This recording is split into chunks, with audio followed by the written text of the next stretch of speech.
2 more wines, cause tonight I want a little context if you care to listen. I found myself in a shit position. The man that I love sat me down last night and he told me that it's over, done decision. And I don't wanna feel how my heart is ripping. In fact, I don't wanna feel, so I'll stick to sipping. And I'm out on the town with a simple mission. Under fair use copyright law, these are my opinions, these are not facts, and this is for your entertainment. What's up, my loves? It's Becca Apple Soup again, and I'm back at it again with another episode. Today, in Apple Soup episode 3, we're gonna enjoy some delicious desserts. I went and picked out some crumble cookies, so hopefully you guys are excited to try these with me. I am seriously so excited. I absolutely love crumble. And we're going to be discussing another topic that's been rattling the internet over the past couple of days, and I thought it would be really interesting to discuss. So we're going to be talking about the recent Caresha Please episode with Caresha Brownlee. Caresha Brownlee! I'm sorry, every time I hear that, I just think of like Kodak Black being like, Caresha Brownlee! Caresha Brownlee. Oh, I got those. It's there, man. Anyways, so yeah, we're gonna talk about the Caresha Please episode, and we're gonna enjoy some treats, and hopefully you guys are having a great start to your week or weekend. It's a Friday for me, a fun little Friday night. So I went and I got myself some oak leaf Moscato, you know what I mean? This is like the tropical white. So cheers to the weekend, you guys, or cheers to the start of the week, whatever works for you. Boom! That is so good. I'm already feeling myself, you guys. And so, I got some really exciting treats for us to try today.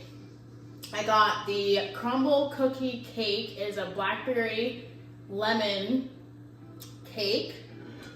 Doesn't this look like literally so delicious? Like, I'm seriously so excited. So it's a blackberry lemon cookie cake. It is blackberry, lemon, and I think there's some poppy seeds. So that seriously looks so amazing, you guys. Like, so excited to try this.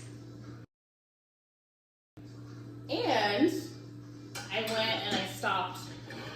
I got a Kentucky butter cookie from Crumble as well. Like, look at that amazingness. Like, oh my gosh, you guys. If you guys could smell this, you'd seriously die. And I stopped by Winchell's Donuts last night and I got some donuts. I ate one of them earlier today, don't judge me. But I went and picked up a lemon-filled donut. Oh my gosh, like look how amazing this looks.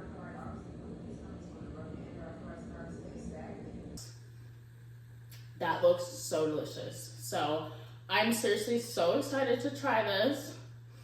Oh my gosh, you guys, this cookie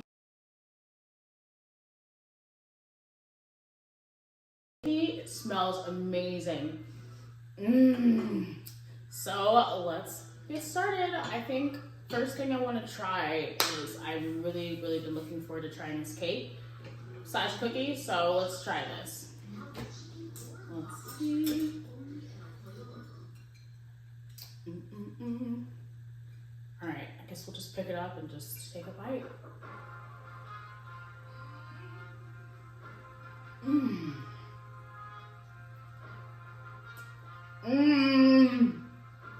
Oh my god, this is so good.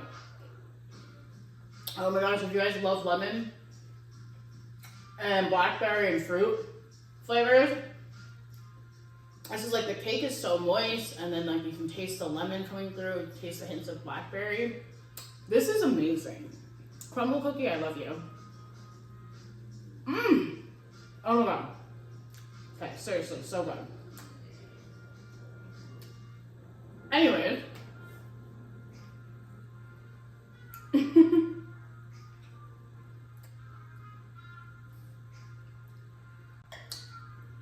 So, the recent topic at hand is Caresha Please and her recent episode that she just barely did for the start of her second season of Caresha Please, her Caresha Please podcast. I think it just kind of left people wondering and left people in confusion. I am people. I am confusion. Because it was like she completely skirted around the issue, which was Diddy and Diddy's allegations. She completely skirted around the fact that she's also been caught up in allegations, and she's also caught up in 2 lawsuits with Diddy. And on top of that, I feel like she completely skirted around the fact that, you know, she didn't take accountability for any of her actions. She didn't take accountability for anything. I literally feel like the whole entire time, all she did was throw JT under the bus. And my thing is, like, if regardless if we're in a group or if we're not, we have our own personal business, whatever, let's keep it cute for the camera. We can have our own issues and whatever we've got going on outside of, you know, our work, but like if we're going to be in a public eye, and whatever issues that we have as a group, I think that those should be aired out privately. So as far as I'm concerned, I think that she was 100% in the wrong for throwing JT under the bus the way she did. Honestly, I felt like the whole interview was really just kind of like her talking about JT and all the things that JT did, and it's like she didn't really take the time to like address or take accountability for any of the things that she did. So right here, you can kind of hear her talking about, you know, JT and all the grievances and issues that JT had, as well as problems that the group had, saying that the group wasn't making any money, saying that, you know, she had to do what she had to do because the group wasn't making money. Tried to get together, it just didn't connect. Like, we'll be on tour. She got her own dressing room. I got my own dressing room. She riding with her own glam team. I ride with my own glam team. When we get on the stage and we do our routine, that was probably like the only interaction we had at the time when we was on tour together. So I don't really know like what was the moment that separated us, but I just felt like it became a time where like when we was getting together, it just wasn't connecting. And I was just like, ain't no money in the group. You know what I'm saying? Like, we're not going to the studio together. I'm doing a feature. People calling for the City Girls. You know, it's either me or it's you. It just wasn't connecting no more. And I just felt like that's what really made me like start my own brand. Like, I gotta do something because I'm in this group. The group ain't making no money. We not working. So it just became a point where we was just like on 2 different pages. Yeah. And I felt like whenever we just a video shoot, just anything, like, it just wasn't connecting. And I was just like, you know what? I gotta like figure something out because I do got kids. And that's what really made me start doing like Rich Roulette and getting into my merch and things like that, because I just felt like the group just wasn't hitting no more. Basically, right now, today, it's not bad, it's not good, but do you still feel like you would consider JT a sister? Yeah, I feel like we grew up together. I feel like I'm gonna always look at her as family, but again, like everything I'm not gonna sit here and just like do that strategic question. How are you? Yeah, you know, that's my sister. We go, no, shit ain't all good, but it's not all bad either. Mm. And I just want to move forward from that. I don't want to have to keep answering that question. It's just what it is. It's nothing going. And my thing is, like, that's fine if the group's not making money, if you feel like you need to do whatever you've got to do. But then why are we getting upset at JT for doing what she had to do as well? You know, you tried to throw her under the bus over the Nicki Minaj allegations, basically saying like, oh, you know, I got left off Bad and Bougie. I didn't know nothing about that. And when I caught up on it, like once I really got caught up on the tweets and I was like reading the context of the tweets, I'm like, they arguing about Super Freaky Girl remix. Bitch, I got left off of Bad and Bougie. Oh, bitch, the queen ain't called me. You get what I'm saying? So I'm like, I'm getting caught up on the tweets and I see they arguing about the remix or whatever. And I'm like, the queen ain't called me. And I ain't know nothing about the remix. You know what I'm saying? Like when she dropped the single cover art, the official single cover art for the remix. And they had all the cities. And it was like Boston, Chicago, Miami. I'm thinking it's like Trina or somebody, bitch. I'm trying to play the game with the fans. Like, bitch, who it is from Miami? You know, the song was never mentioned to me. Mm-hmm. I was never called for the song. I was never given a heads up like, hey, you know, I got a song coming out with Nicki or nothing. I never knew nothing about it. Yeah. So to be a whore. Like I'm like with a W. Like I'm a whore. A bona fide socialite / influencer. That's really what you wanted. So how can you get upset for JT going off on her own and doing what she had to do to better her career? Because if I'm If I'm waiting on you to do a song and you want to go out and party with Diddy in Miami and you want to go do whatever you want to do with whoever, with Ari, run around with Ari Salsa Santana, then yes, mamas, I'm gonna do what I have to do to better myself and to make sure that I'm not gonna be taken advantage of moving forward. So that was just something that I thought that was really just like low down of her. And I feel like if you are gonna be being so, having all these things to say, oh, it's a group and it's this and it's that, then like, where were you writing for the group? I saw JT promoting albums. But when you want something, like I said, you're going to get what you put in and put what you put out. And you have to work hard for stuff. And I feel like that's something that we have to work on too. Like, I always have these talks with myself, and I'm going to hold myself accountable as well. Like, you can't think that culture is going to keep moving you. You have to get in. You have to put in the work, and you have to go hard and grind hard to, like, stand out. I saw JT, going out of her way to promote your guys' song. I saw JT going out of her way to really push the City Girls. As soon as you met Diddy, it was like, okay, cool, City Girls is done. Like, I'm gonna do whatever I want to do. Like, but the thing is, it's like Diddy needed you to create his relevance with the younger generation. So the City Girls were in at the time. If you had actually focused on your career and taken the little bit of stuff or advice that Diddy was giving you, and had you could have had the City Girls on a whole nother level. You could have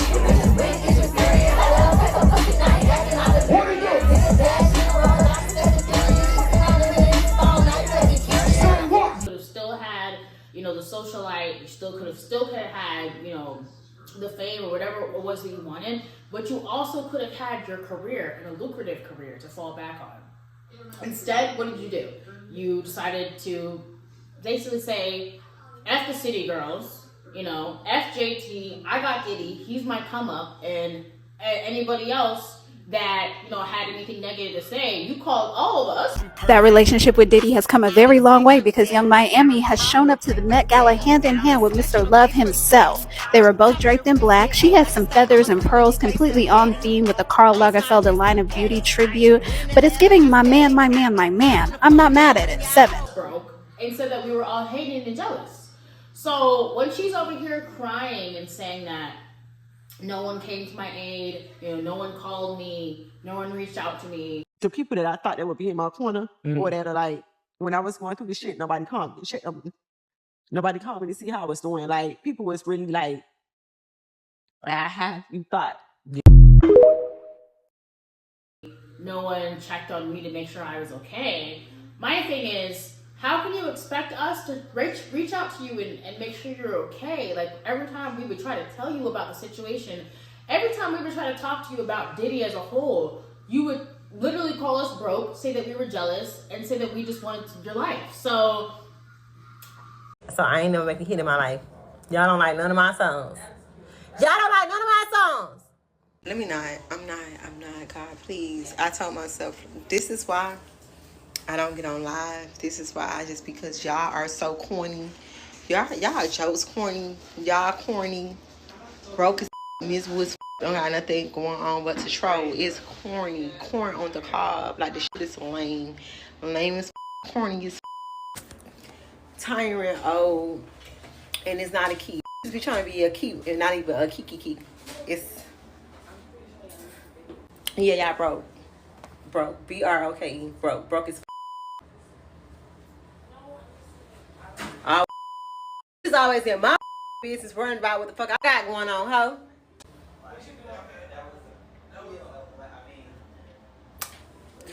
How you go lay down? Go take a nap. Go to sleep. Why is you here? now, I'm not here for the tattooed tears, Caresha. And a lot of women in the black community have the same sentiments that I have. I just watched Aaron Wiggins on YouTube, and I gotta get some stuff off my chest. I just seen the downfall of Caresha. Yes, the downfall of Young Miami. That's what I just watched. All I gotta say is, Miami, you a fake. You're fake as hell. And girls like you, I wanna stay so far away from females like that. females that literally want to leave you in the dirt, have that jealousy, envy spirit in them. You know what I'm saying? Like, and I really didn't even know, like, you really, like, I just cannot believe this. Like, the way he just broke this down to me, and like me analyzing the shit, going back, thinking about it, it's like, dang, this girl really is fake. This girl, I have a question for you and Saucy Santana. What's y'all problem with JT? What's the real problem? And me looking back at them interviews, y'all was being shady. Me just looking at the way she even looking at JT. Like, oh my God. Like, she was looking at her stank. I wanna know one thing. God do not like ugly. That's why there's no TV show. Because you try to sing that interview and play with her. Talking about, you know, she won't be on it. With that stink ass attitude. Bitch, I am looking at you sideways. And it is the downfall of Young Miami by being an influencer.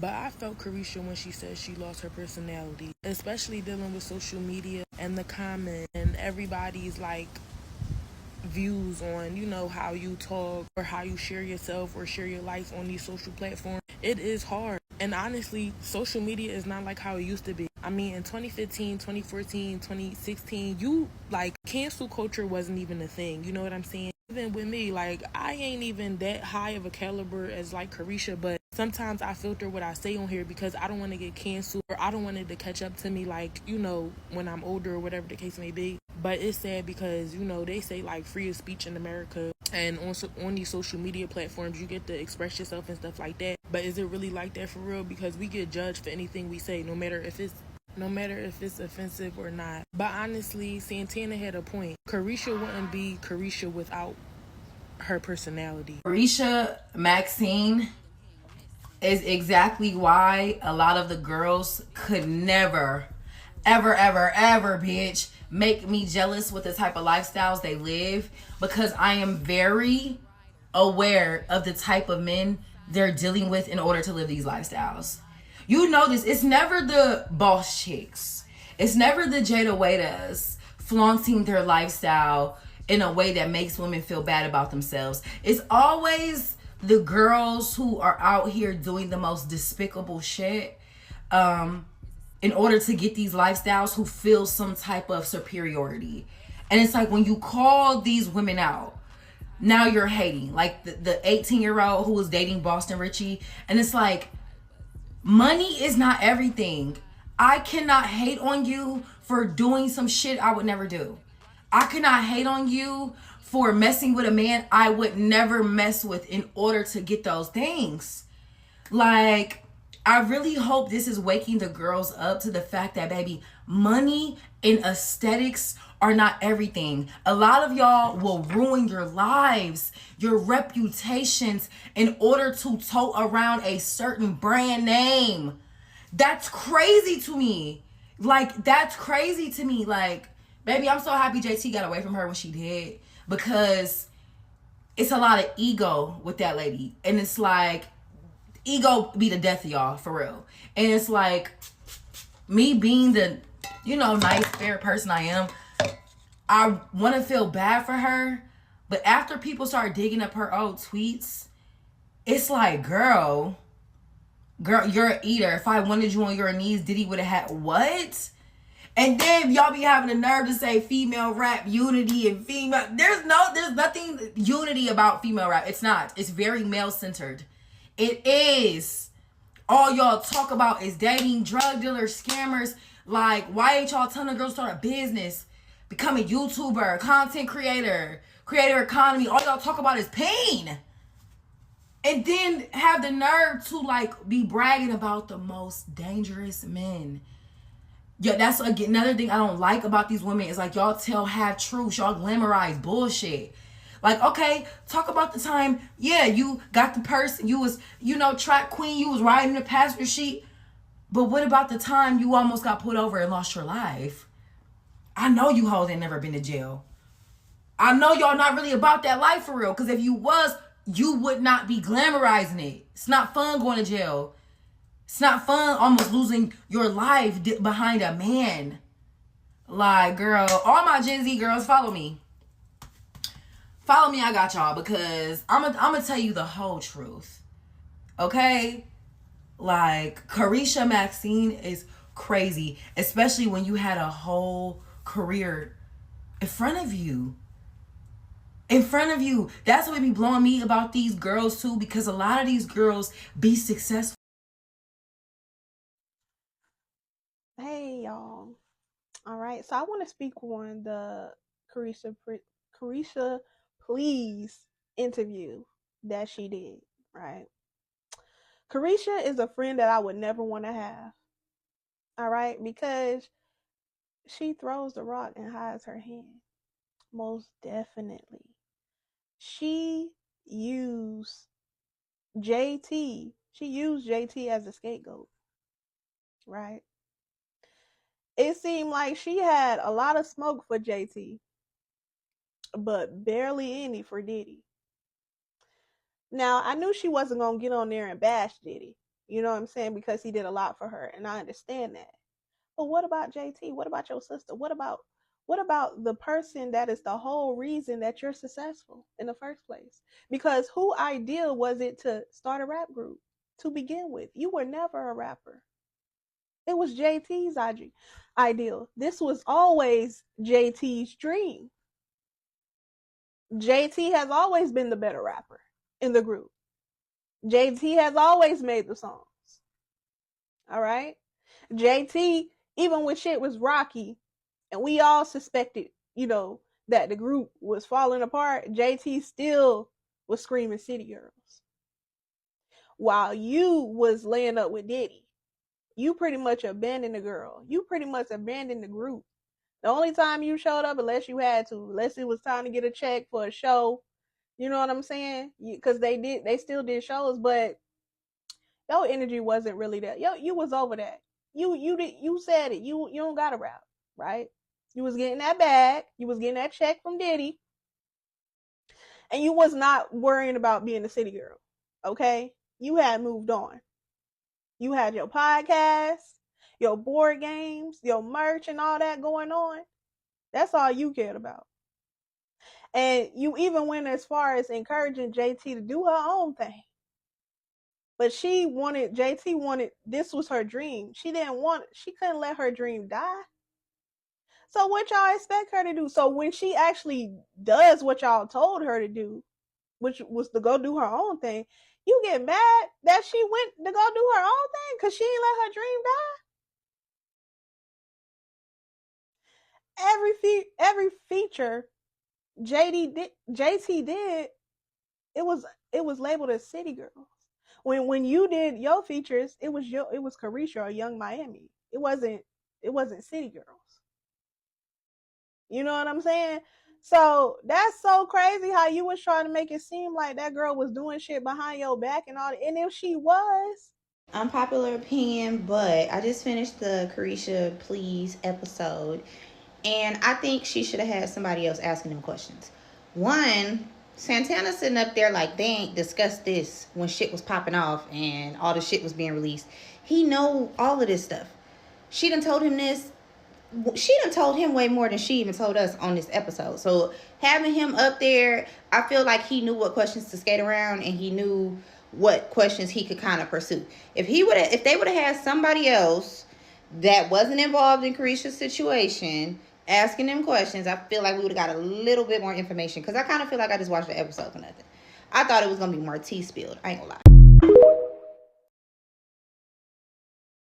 Because it's not even about, it wasn't about the City Girls. That interview was not. But you decided to make it about City Girls. You decided to make it about JT and throw JT under the bus. When in reality, that interview should have been about you, your relationship with Diddy, the ups, the downs, and moving forward, you condemning the actions that he did, the messed up things that he did to Cassie, and condemning any type of violence towards women. And it's like, if you were in a domestic violence situation, which you said that you were in 2 domestic violence situations, but yet you ended up being in a relationship with a man who is literally an abuser, how could you not address that? How could you not say, hey, you know, me and Diddy are no longer together anymore, which is great, good for you. Do you want a cookie? And it's like, it took you all of this time and all of these negative things to come out for you to finally say that we're not together anymore. Are you still dating Puff Daddy?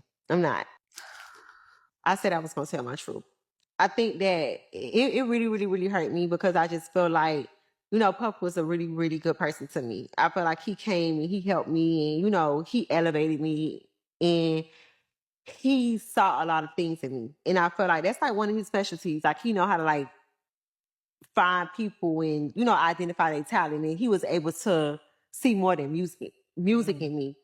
And I felt like he brought out another side of me. Like, he brought out like my gypsy side. Like, you know, my woman side. Like, it was like a lot of things that I didn't see in me that he brought out of me. You know, like, baby girl, you more than music. You an icon. You a motherfucking mogul. Anymore. And my thing is, I don't even think it was voluntary, Caresha, that you said that you guys weren't together anymore. I feel like it's because Diddy said, hey, this is not a good look. You know, I'm going to need you to fall back because you were really holding on to that man for dear life, girl. You really were. So it's the tattoo tears and, you know, no one's there for me. And oh my God, I feel bad for me. We don't feel bad for you.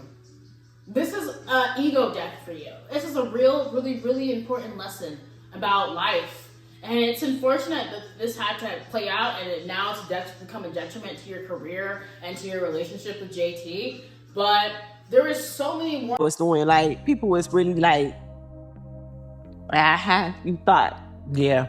So when it comes to Diddy, why do you think that you are so heavily involved in everything? Like everything that comes out about him, like you said, it's automatically, well, what you think? Well, how you feel? What you got to say?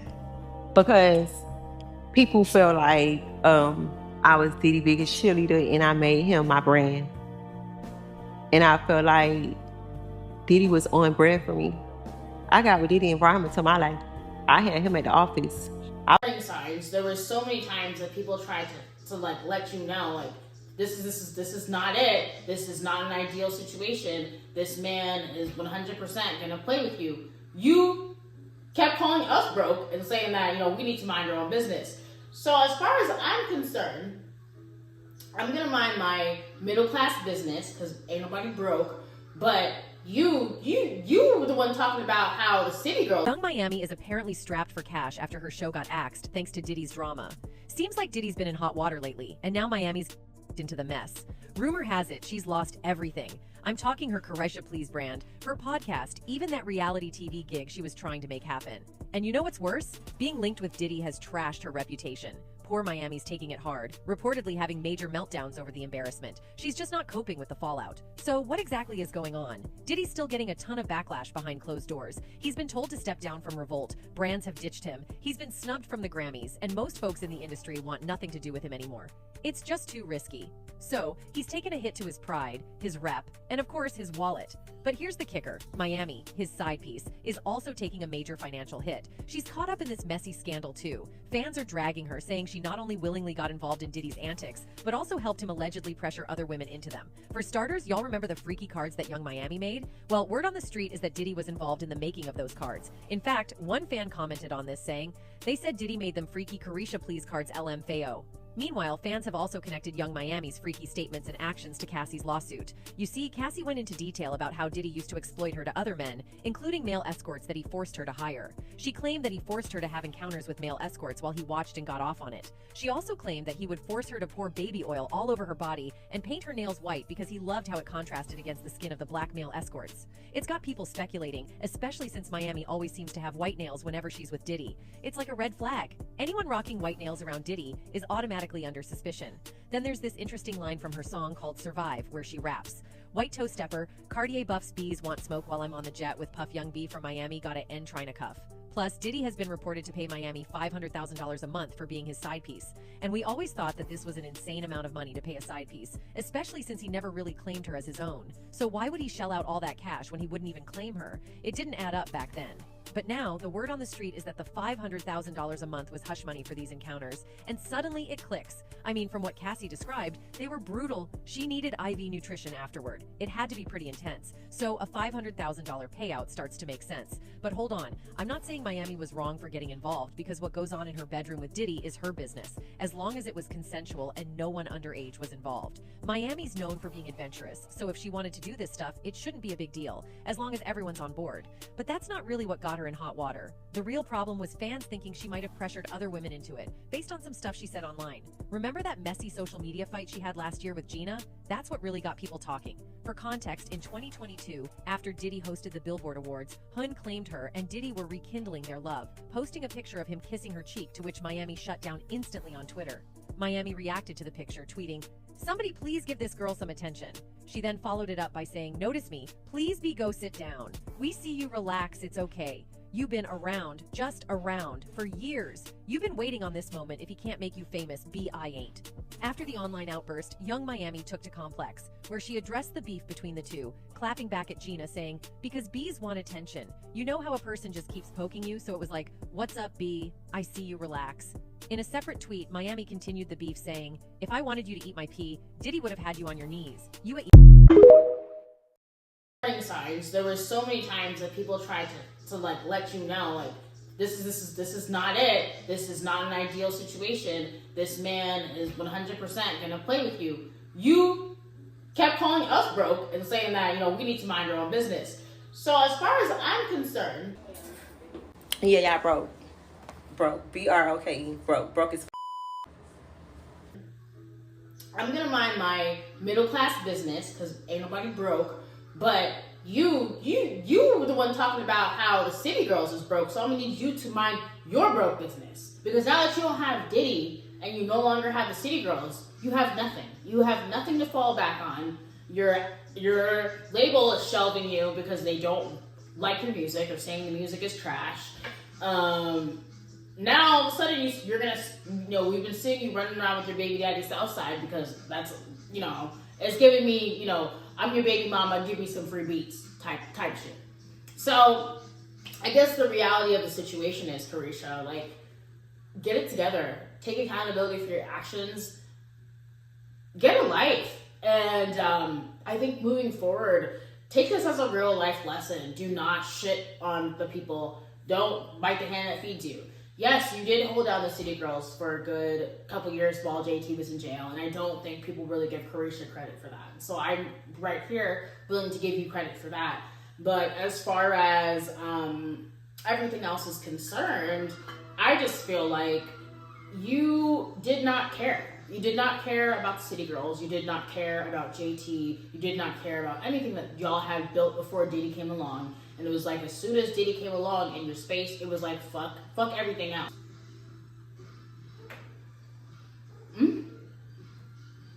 Oh my god. Oh my god. You guys, this cookie is so good. Seriously, it's so amazing. Like, it's just nice and gooey. It like just comes apart so easily. I would definitely recommend getting this. Like, it is baked perfectly, baked to perfection. But you can taste like the hints of butter and like, oh my gosh. Like, can I just take a bath in this? This with like some chocolate milk, I'm in heaven. This is amazing. Kentucky butter cake cookie. Check it out. Life changing. Oh my gosh. But yeah, I mean, the whole situation with Caresha, I feel like in a whole, it's just kind of like, that's a life lesson to really learn about humbling yourself and about making sure that you stick with the people that that you came up with from day one. And it's also, I think, just kind of like in itself a reminder that like men are not a backup plan. Men are not your retirement plans. You know, it's always nice to date a man that has money. It's always nice to date someone that can take care of you financially. And if anything were to happen, you can fall back on them for that. But it's another thing to literally expect a man to carry your career, carry your whole entire lifestyle, and to literally change your life. You have to be able to bring something to the table or be able to do something for yourself to maintain that lifestyle if situations were to ever happen to where this man is no longer going to be in your life. Which is exactly what we're seeing play out now with Caresha and Diddy and the whole entire situation. Oh my gosh. This donut is like nice and moist and soft. You can tell it's like just freshly baked or fried.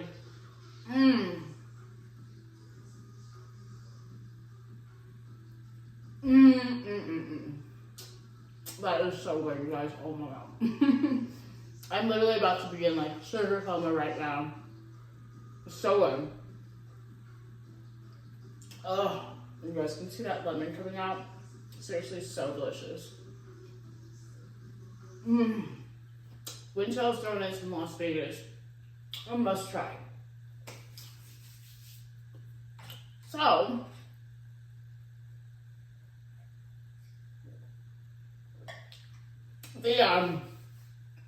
I guess the moral of the story is, don't bite the hand that feeds you.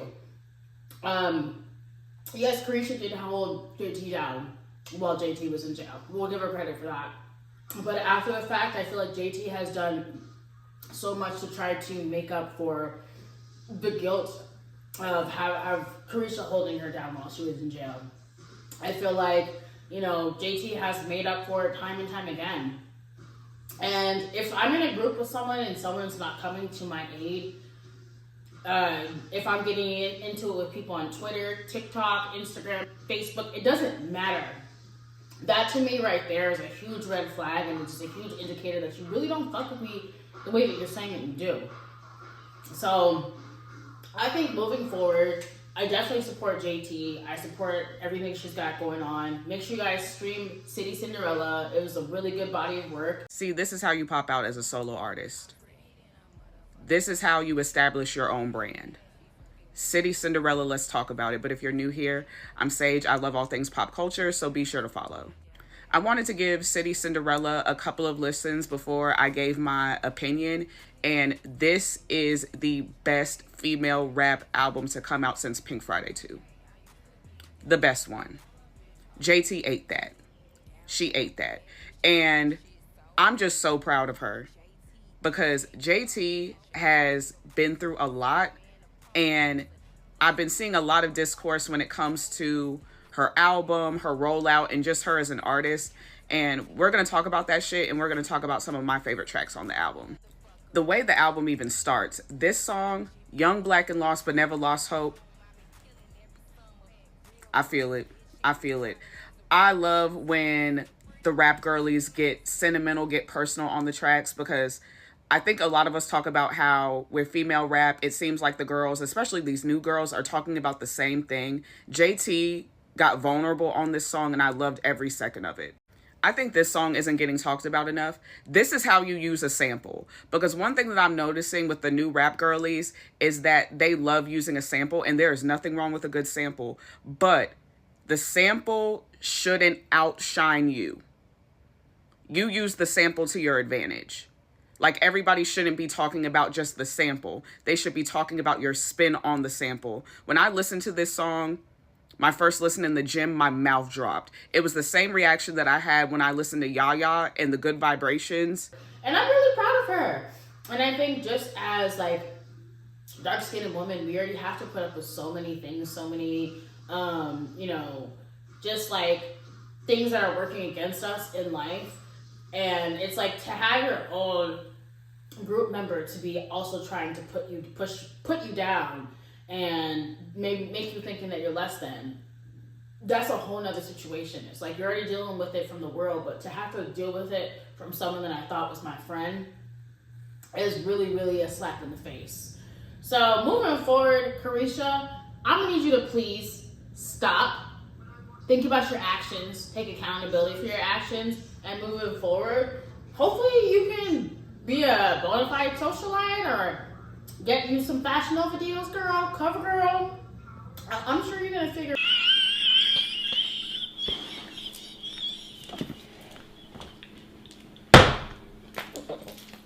it out. But yeah, stop not taking accountability for your actions, condone Diddy's behavior, and moving forward, stay out of the mess, girl. Stay out of the mess, okay? And I will say this, I don't think Saucy Santana should have interviewed Caresha at all. If we're gonna do another interview in the future, girl, please make sure it's by a real journalist who's gonna be asking you real questions about the real situation that's going on right now with Diddy. Because all this other shit about you and JT and the group and whatever the fuck happened or did not happen is irrelevant to what is happening right now with your current situation with you and Diddy. Anyways, I hope you guys enjoyed Apple Soup episode 3. Make sure you guys like, comment, and subscribe. Check me out on Instagram at Becca Applesoup as well as TikTok. And make sure you guys turn on your post notifications for Apple Soup episode 4. I'll talk to you guys later and have a great day or night. Bye.